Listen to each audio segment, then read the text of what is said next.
Hello and welcome to Shades of Murder, a podcast where I will share and discuss tales of true crime, mysteries, and all things dark and macabre. If you eat, play, and dream in shades of murder like me, then welcome, my kindred spirits, to your new podcast home.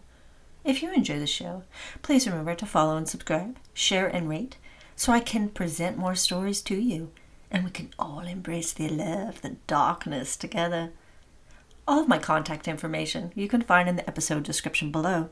Please be forewarned that each episode contains specific and at times very graphic and disturbing details of the case and may not be intended for all audiences. My last episode of 2023, which will mark the end of my first year in podcasting, is a story that I stumbled upon while searching for murders that occurred during the holiday season. Since so many others cover Christmas-time homicides, I thought it would be more interesting to bid adieu to 2023 with a New Year's Day murder instead. The story I'm about to tell you is one that I've never seen another podcast cover, nor had I ever heard about it in the news, although at the time it was huge throughout Europe. It is the death of a teenage girl whose body was discovered on one of the late Queen Elizabeth's estates. And to this day, her murder is yet to be solved. It is a cold case that does not appear to have any chance of the truth ever being revealed. This is the story of Alisa Dmitrijeva and her sudden disappearance in 2011.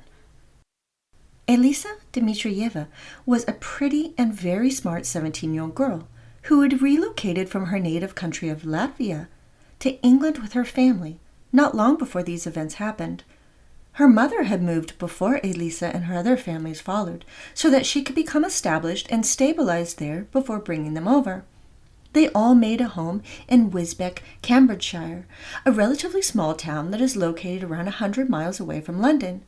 It had around 31,000 residents in 2011. Its nickname, Capital of the Fens, refers to its prosperous medieval history as a port town. In later years, it was very successful for agriculture. Revered for its elegant Georgian architecture, the most affluent in town live in very large and beautiful homes that sit at the edges of the River Nene. On the night of August 30th, 2011, when Alisa Dmitrijeva failed to return home from a party one night, as her mother and grandmother had expected her to, they knew something was not right. They attempted to reach her by phone multiple times that morning. When Alisa never answered or called back, the family looked everywhere they knew she went and talked to everyone they knew she was acquainted with. No one seemed to know anything about where Alisa could be. But Alisa was a free spirit, an independent and confident young woman who liked to spend time with her friends, so her family did not jump to the worst-case scenario. Unfortunately, due to this thinking, her family did not file a missing persons report with local police until a week later, on September 6th. Surprisingly, the police were able to locate the movements of Alisa's phone, which showed it had been in the Sandringham Beach car park up until 11 a.m. the morning after she disappeared. The phone provider disconnected the phone only 20 minutes later, but law enforcement officers established that it was last somewhere in the Amner area. Amner is an area of the Sandringham estate, which encompasses more than 20,000 acres, and is one of the royal family's houses. The Sandringham estate has been the private residence for 4 generations of the British monarchy. It was selected for its superior location for shooting. The late Queen's grandfather, King George V, was famously quoted as referring to the house as a, quote, dear old Sandringham, which was the place he loved more than anywhere else in the world. Throughout the centuries, the estate had welcomed in the royals to celebrate Christmas and ring in the New Year without fail every year. The late Queen Elizabeth established it as her official base from shortly before Christmas into February. The most elite and powerful of guests would meet their presence there for lavish royal gatherings. When the royal family is not living there, the grounds are open to the public. Half of the estate's lands are occupied by farming tenants, and a great portion of the rest is utilized for forestry. On the estate, there is also a park, a fruit farm, and 2 studs live there. Law enforcement at the time did not find her last known cell phone pinging there to be suspicious or something to inquire further about. That makes no sense to me how they would not have gone to the grounds and searched the area when they located the last recorded area her phone was in. Months passed by without any word from Alisa, and her family began to lose hope they would ever know what happened. Then in December, 3 months after the teenager had vanished, the police created a Facebook ad targeting the residents of Wisbech, Lincolnshire, Peterborough, and Norfolk, which redirected them to the police force's website. It was translated into Lithuanian and Latvian to reach as many people as possible within her community who may not have been exposed to more traditional news sources.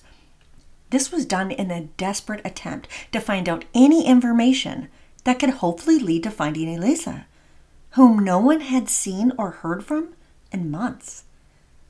They later set up a £5,000 reward if someone could locate the missing teenage girl. Then tragically, on New Year's Day 2012, a person walking their dog near the Amner area on the Sandringham estate grounds saw something within the woodland spot that was known as French's Covert Belt around 4 p.m. Located within a copse, which is a thicket of bushes or a small stand of trees, lay the remains of what appeared to be a young female. Crime scene investigators set up an expansive search of the grounds, with forensic experts exploring from the main gate to the Sandringham house. When the body was initially discovered, the police had no idea as to the age of the victim. She was identified as being a white female, between 5'4" and 5'6", and having high cheekbones. They would not respond to inquiries on whether or not she had been stripped of her clothing. Chief Inspector Fry wanted to keep this information private, since only himself, his employees, and the man who found her body knew if she was dressed or not, and that's the way he preferred it to stay.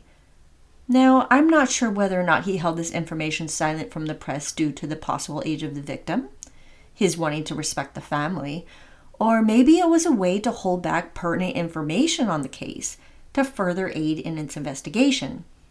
I would speculate that it was a little both. It was later revealed that Alisa had been partially clothed when her body was found.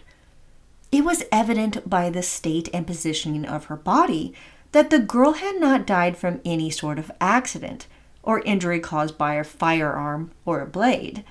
Upon the initial inspection, she was believed to be somewhere between 15 and 23 years old. The autopsy revealed that there were no signs of severe injury, such as what blunt force trauma would indicate. Death by strangulation appeared to be a strong possibility, since her body showed signs of a more subtle style of execution. Assistant Coroner David Osborne stated that based on the forensic pathologist's findings, there was a good chance that the body of the deceased had been intentionally posed. Detective Chief Inspector Jess Fry of the Norfolk Constabulary informed the media that homicide investigators were actively examining other cold cases of similar characteristics that occurred within the United Kingdom. This was done in hopes of finding prospective connections between them. In particular, they were looking for possible links to missing persons cases, including Alisa Dmitrijeva and Vitaliya Belatavashin, a 29-year-old woman from Peterborough, both of whom went missing in August the year prior. The condition of Alisa's remains made it very challenging to identify who she was. Forensic scientists first tried to create a DNA profile for the female victim through detailed analysis of bone ground into a powder. They collected samples from her teeth and muscles, but both were found to be inconclusive. Alisa was identified with a unique process, by her palms, which I don't recall ever hearing before. There were distinct details within her palm that were compared with records on her, and they appeared to match. DNA taken from her thigh bone was used to confirm that it was the missing 17-year-old. The Amner area where Alisa Dmitrijeva's body was found is within 3 miles of the Sandringham house and is part of the 20,000-acre estate. Where her body was discovered was a popular site for hunting pheasant and partridge, an area on the state grounds where members of the royal household were known to have frequented. So how is it that this young woman's body suddenly appears on the estates with no one noticing a thing? Especially during the holiday season when there is heightened security patrolling the grounds due to the massive amount of people hoping to catch a glimpse of the infamous royals. This is a huge red flag to me because how is it possible that it wasn't until an everyday person, someone out walking their dog, happens to come across the remains when people were patrolling the grounds day and night for months? Law enforcement officers interviewed several attendants of the Sandringham estate, including the manager and the gamekeeper, amongst others, but they had no information to assist in the investigation. Detective Chief Inspector Fry hoped to identify any events or activities that occurred by those who lived, worked, or participated in them within the time frame of the end of August through September, when Alisa was last seen. Duncan Larcombe, royal editor for the UK Sun newspaper, pointed out how there was elevated security this time of the year due to the royal family gathering together at the estate, which, to no one's surprise, welcomes in an endless supply of gawkers and tourists. Due to this heightened watch of the royals in the estate, Larcombe addressed how it does not make much sense that no one on the staff knows anything, nor did they see anything.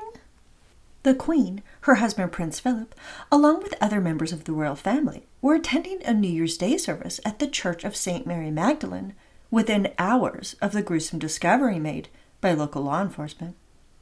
Allegedly, according to Duncan Larcombe, royal editor for the UK Sun newspaper, the Queen and her family had been informed of the remains having been found, and that she had been asked to be kept in the loop if and when there was pertinent information. What I found a bit peculiar, despite the fact that a young woman's body was discovered on their grounds, who had obviously been a victim of foul play, the Queen and her husband Prince Philip elected to not leave, and instead went along enjoying their extended stay at the estate. It seems to me like they would have been more concerned for their own well-being, or would have wanted to distance themselves from children being found dead on their royal property, but alas, they did not. The initial investigation into Alisa's murder drew in more than 70 calls from the community, but none of the information led to any real answers. The main homicide detective believed that the key to solving Alisa's murder was within the local community of Latvian, Lithuanian, and Russian residents. Used as a tool of investigation, images of a pink V-neck jumper, a black zip-up coat, and the same black LG GM360 mobile phone of Alisa's, all of which were missing, were shown to residents. There were advertisements on the radio and TV stations in her native home of Latvia so that they could directly reach the members of her community. The police stated how Alisa enjoyed a quote-unquote party lifestyle and spent a lot of time at internet cafes and parks. Her victim profile, which was released by the police, shared how she enjoyed swimming outdoors, beauty and fashion, and hanging out with her friends. She had been attending a party on the beach that had been put together by local Eastern Europeans the night she went missing. Alisa's last known whereabouts were determined to be on Friar Street, Kings Lynn, and Norfolk, with 2 older men in a green Lexus, Robertus Lucosus and Laras Boko, who were also residents of the town of Wisbech. It was confirmed by CCTV that she was there shortly before 9 p.m. the evening of August 30th. The last time her phone pinged was at the Sandringham Beach car park that night. Both Roberta's and Laris's phone records proved that they were also at the car park at the same time as Alisa. That morning, according to an employee of the Sandringham shop, which is a popular coffee and pastry cafe near Lynn Road, 2 men of Eastern European descent entered the shop to call for a taxi. From there, they were driven to a garage where the men bought fuel allegedly for Roberta's Lexus and returned to the Sandringham Beach car park by around 9 a.m. The sat navigation in the Lexus also showed to have been programmed to Wisbech, about 10 minutes after Alisa's phone had been cut off by the phone network in the wooded Amner area of farmland. However, since there was no proof that these two men who had called the taxi from the cafe were the possible suspects, Robertus Lukosius and Laras Boko, this evidence would have been merely speculative. There was also no evidence that their phones were ever in the Amner area. I mean, really, there must have been two other older Eastern European men who caught a taxi back to the exact car park where the victim was last known to be seen. It is also totally possible that they were smart enough to intentionally leave their phones behind at the car park to throw off this connection. The police, however, could not determine where the vehicle was located at the time of the set navigation. The police had also received a tip from someone in the community who believed they saw Alisa in town around 45 minutes after the two suspects allegedly dropped her off. But this could not be confirmed. When police traced the location of the Lexus GS 300, which Alisa was last seen in, the vehicle was abandoned in a scrapyard in the Wisbech area. Its location in such a place that is for disposing of a car no longer wanted or needing to be hidden is highly suspicious. And what they found inside, even more troubling. Evidence that was collected from the Lexus showed a direct connection to Alisa Dmitrijeva and her murder.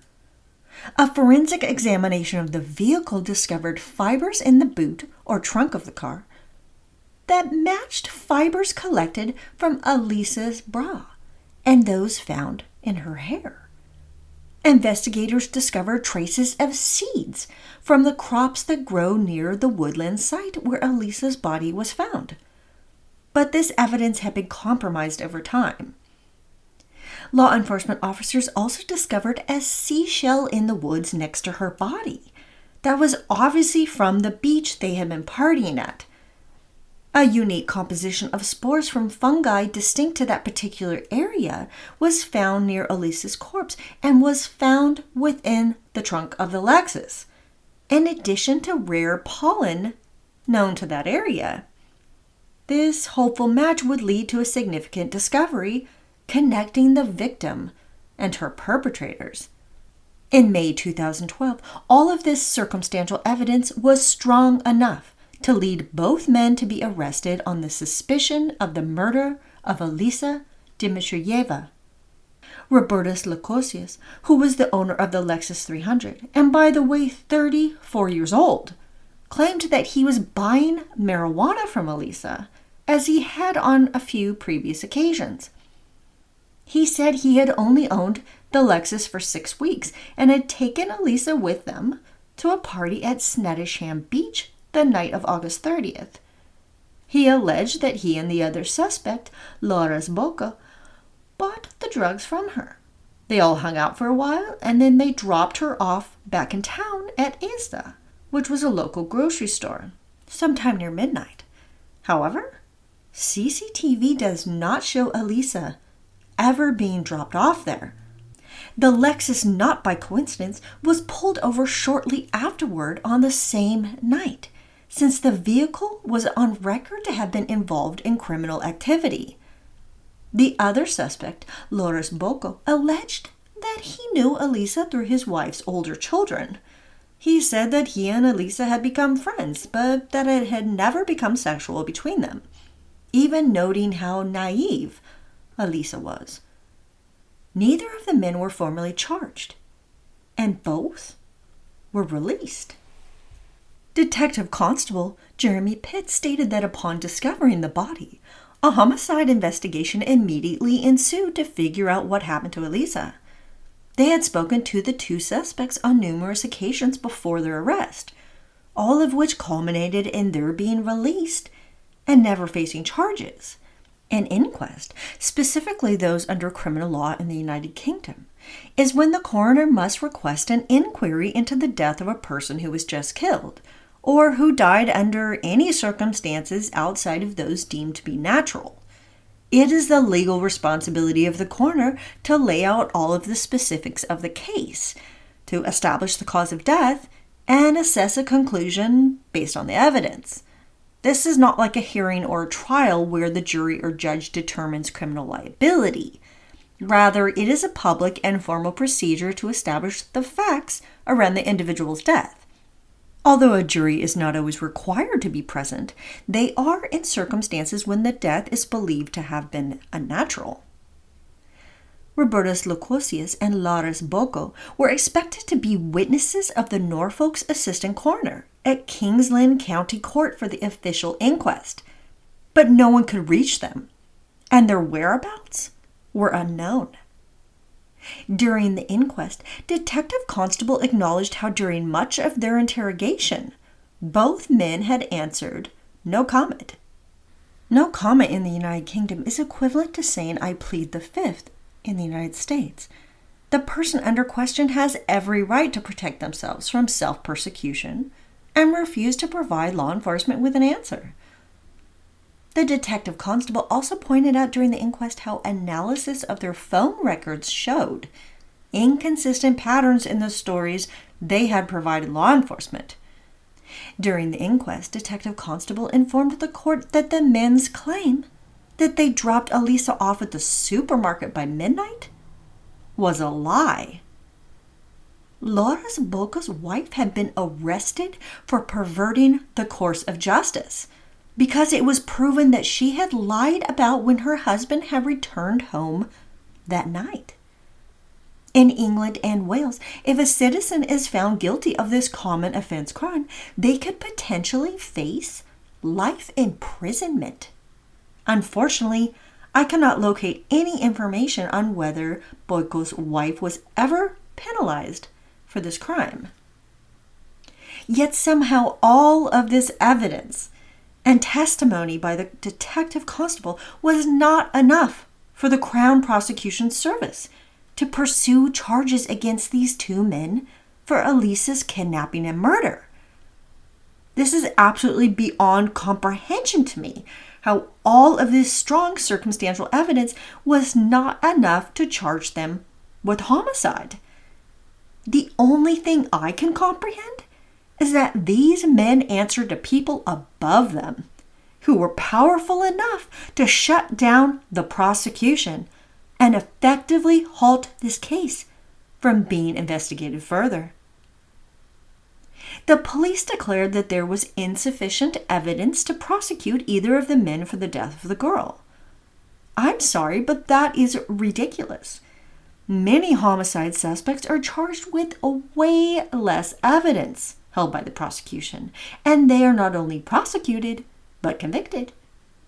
A teenager who was hanging out with two grown men at night supposedly dropped her off in a vehicle that was later found abandoned in a scrapyard. The vehicle, once discovered, not only has specimens that are very rare and unique to the specific land where her body was found, but there were fibers of her clothing in the vehicle. Although neither of the men were charged with crimes related to Alisa's death, Norfolk police at the time declared that the case was still open, but they were not actively pursuing new leads. 2 years passed, and the Norfolk police still kept the case open, hoping with time that people who were not initially willing to come forward with the information as to what happened to Alisa would now. Unfortunately, that never happened. Detective Inspector Marie James claimed that the force had been looking further into different prospective leads. But then out of nowhere, the case was passed over to the coroner, and then nothing. No movement. No new suspects. Or relevant information was unearthed, or at least none that was ever revealed. Her family is left with no answers, no justice, and no reasons given as to why their beloved Alisa was taken from them. And who is to blame? Alisa's mother sadly blames herself for the tragic ending of her daughter's life. She shared how guilty she felt about leaving Alisa in Latvia when she first came to England for a new job. Ironically, the family decided to leave the impoverished and crime-ridden capital of Riga when a brutal murder occurred in the neighborhood where they lived. Although she did it to set up a home for the rest of her family before they came over, Alisa's mother admitted how it placed great stress upon her relationship with her daughter. When Alisa did arrive in Wisbech, their once close connection had been damaged, and they fought much of the time. Alisa had been pulling away from her mother and was most likely getting involved with the wrong crowd. Her mother believed the strain on their relationship helped lead to her demise. She was quoted as saying, "It was 85% my fault that her daughter was dead." Her grandmother was beyond heartbroken and elected to not have her name in the press. During an interview, she said, and I quote, "Our family has been left devastated and in a state of grief and sorrow. Our hearts have been broken by the way Alisa was taken from us. Please help us to find out what happened to Alisa and who is responsible for her murder. She was just little. She never deserved this." Alisa was not so intertwined with the wrong crowd that she was not focused on her future. It was important amongst the gossip about what she may or may not have been involved with, in particular drugs and sex work, that her family speak their truth. Alisa had received her high school diploma after she vanished, so she never got to see it. But her mother and grandmother did, and they were so proud of her. Alisa had plans to attend the College of East Anglia that fall and dreamt of becoming a beautician. It made it even more heartbreaking to them knowing that she could have accomplished so much if she had not been taken from them. There had been rumors about Alisa's alleged lifestyle and what could have led to her murder.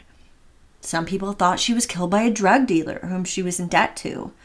Now, whether or not she was dealing drugs cannot be proven, but toxicology reports revealed that she had no drugs in her system. That means at the very least she was not actively engaging in drug use. And she certainly was not getting high with Robertas and Laras the night she was killed.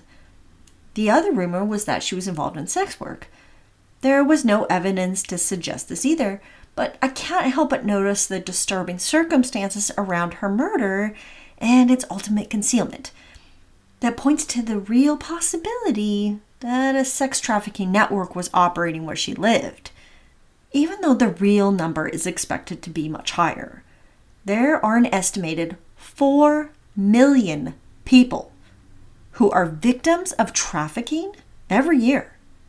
In Western Europe alone, there are more than 500,000 people who become victims, and 80% of the sex workers in Europe are immigrants. The vast majority of the women who are trafficked, as high as 80% of them in some countries, are natives of Central and Eastern European countries. Before 1990, this was not the case, but after the fall of the Berlin Wall, many elements of the economies in Central and Eastern Europe, which saw the rise of a market-based economy, led to the feminization of poverty. That is, poverty hit women the hardest. Some data shows that they comprise as many as 70 to 95% of the official unemployment rates in these countries. This is no doubt from the marginalization and discrimination they face as women, which results in little to no legitimate working opportunities. Due to these conditions, many girls and women hope to find a better life elsewhere, and they become victims of trafficking in the process. They are given the hope of a new chance to live in Western Europe, where society as a whole is more progressive towards women, and they are offered opportunities to make a stable living. This provides human traffickers with perfect victims. These women sign up for a new job opportunity, which is offered to them primarily through an informal channel, such as a friend of a friend. This person tends to be an outgoing young male who, by all observations, appears to be trustworthy. This job opportunity does not exist, and most human traffickers are not idiots. They don't leave any traces of how these women learn of such opportunities. They are given word of mouth, so law enforcement cannot locate a pattern from some website or job listing. These young women, many as young as 15 years old, leave their homes behind and are now trapped in a foreign land. Granted, some women knowingly accept a position within the sex industry, and others are recruited by marriage agencies, but by no means did they accept slavery, abuse, and not being allowed to leave, much less even be allowed to keep their profits. These women are given temporary work permits identified as artists, and then are moved around different parts of Europe where they are exploited and successfully concealed from law enforcement. The criminal organizations in Europe have realized that the trafficking of women over drugs and guns is a much more lucrative business, especially since if caught, they will only face a portion of prison time for this crime. For drug dealing, they can face between 10 to 12 years. And for arms dealing, even more. But for women, or people in general, this crime rarely surpasses a punishment of 2 years. This has to change. The lives of human beings being sold, abused, and exploited carry lesser criminal penalties in most countries than drugs do. This clearly shows that the global justice system is more concerned about drugs being dealt on the streets, which takes away from their profiting from it, than protecting people, which is beyond disgusting. What is even more disturbing is how many governments do not take these crimes seriously. They do not enact the 1949 UN Convention for the Suppression of Trafficking in Persons Act. And police departments are complicit, sometimes even covering and protecting the traffickers. Many are even clients themselves. So these girls and women have nowhere to turn to, no escape. Why, you may be wondering, is sex trafficking relevant to the story? First of all, prostitution in the United Kingdom is legal, although its solicitation, advertisement, or the operation of a brothel are not. I am not suggesting that Alisa was necessarily being trafficked herself, but I find it difficult to buy the Norfolk police's story that the prosecution did not have sufficient evidence to pursue charges against their suspects. And then poof, the case just goes away like it never existed. No one covers their story. There are only a few media sources that covered the initial murder and investigation, but when it was transferred to the coroner's office, it just stopped being discussed. Someone high up the social and political chain made this case and its questions around it disappear. Not unlike Alisa herself. Was she a victim of sex trafficking? Did she hear or see something she should not have? Or was it as simple as the royal family not wanting to have their precious Sandringham estate being intimately associated with the murder of a young immigrant woman? I don't find it a coincidence that Alisa was a young woman of Eastern European descent. She was knowingly involved with much older men in the party scene and the now known infamous royal family ties with child sex trafficking. Prince Andrew, who was once known as the late Queen Elizabeth's favorite son, was also well known for his partying and wild bachelor lifestyle. The tabloids, ever so prevalent in Great Britain, nicknamed him, and I quote, Air Miles Andy or Randy Andy. He was not in the position to ever be realistically in place for the throne, and maybe because of this, he did not exactly take his royal status too seriously. Instead, he reveled in the power, wealth, influence, and women it could reward him with for being a member of the royal family. Prince Andrew was a close friend of the British socialite Ghislaine Maxwell. Yes, that infamous woman who recruited, groomed, and arranged illegal underage sexual encounters for the now deceased notorious predator financier Jeffrey Epstein and his circle of the world's most powerful and rich clientele. Prince Andrew has attempted all along to deny that he had a close relationship with either of them. But the long recorded history between the three raises serious doubts about this claim. Prince Andrew and Ghislaine Maxwell first met while she was attending Oxford University in the early 1980s, and Andrew was in the Royal Navy. During the 1990s and early 2000s, the pair were frequently seen in one another's company in New York and London. She was considered an all-access guest at Buckingham Palace, who came and left as she pleased. And some staff members have reported that they believe the two had been dating at some point. In February 1999, flight records showed that Prince Andrew flew with Ghislaine on Epstein's private jet to his private island, Little St. James, in the Caribbean. This is the same island on which there is very strong evidence that proved countless underage girls were being transported there to be groomed, abused, and forced to have sexual encounters with the most powerful and affluent men in the world. Later that year, some photos show Maxwell and Epstein together relaxing at Balmoral, the Queen's royal castle in the Highlands of Scotland. In May 2000, Andrew once again accompanied Ghislaine aboard Epstein's jet to visit Palm Beach, Florida, another notorious location where the two sexually exploited and provided underage girls to their guests. On June 21st, the duo attended a joint royal birthday party, including for Andrew, at Windsor Castle. There is a photo of both of them along with the former prince at the Sandringham estate weeks before the rest of the family arrived for Christmas for an exclusive pheasant hunt that year. In 2001, Andrew went to Thailand on a trip with Ghislaine. In 2006, the prince welcomed Maxwell and Epstein both to his daughter Beatrice's 18th birthday gala.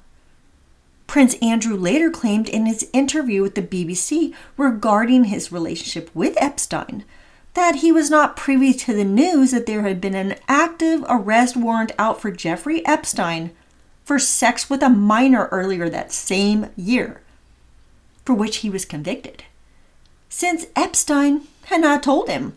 I mean, how is a prince to know what is going on, right? Even though they have staff whose specific job is to vet, aka look into the background of the guests.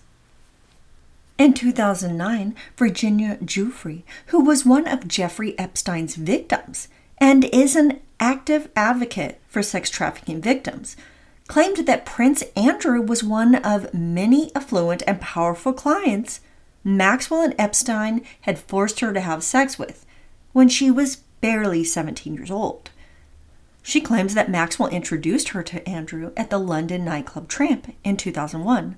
That night, and on 2 other occasions, she was forced to have sex with Prince Andrew, all accounts of which he vehemently denied. Yet in 2010, while he was on probation for his sex crimes conviction with a minor, the then prince flew out to New York to celebrate along with a small group of Jeffrey Epstein's closest friends and stayed there at his residence. There is photographic proof of a creepy-looking Prince Andrew peeking outside of Epstein's door, failing miserably to hide from the media. Despite this evidence to the contrary, Prince Andrew claimed that he was too honorable for his own good and wanted to end his friendship with Epstein in person. In 2011, Prince Andrew was exposed for having a personal relationship with Jeffrey Epstein, which led to his stepping down as Britain's roving trade ambassador. A judge in 2014, however, threw out the claims of sexual assault and trafficking by Virginia Giuffre, declaring them as immaterial and impertinent. Prince Andrew also refused federal prosecutors when they asked him to help them with their case against Epstein and Maxwell. In 2019, Epstein was finally convicted on federal sex trafficking charges, and he suspiciously died in prison in 2019, allegedly taking his own life. Inquiries surrounding Prince Andrew's involvement with Jeffrey Epstein and his network only grew after this. That same year, in a desperate attempt to defend himself in the allegations made against him, Andrew was featured in an interview by the BBC, which, pun intended, royally backfired on him. Thanks to his complete lack of regret, how he expressed zero concern for the victim's welfare, and what can only be described as a delusional detachment from his actions, Andrew was forced to remove himself from all of his previous royal duties, since companies no longer wanted to be associated with him. Then in 2021, Virginia Giuffre sued Prince Andrew for sexual assault and battery. That next year, the Queen did not feel she had any choice but to strip her deviant son of all of his military honors, his patronages, and his quote-unquote, his Royal Highness title. This time, a judge in New York refused to throw out Virginia Giuffre's case, which led Andrew to pay off his accuser. In February 2022, Andrew, no longer a prince, ended up settling out of court with Virginia Giuffre, which allegedly was in the area of $8 million, and was paid by his mom, the Queen.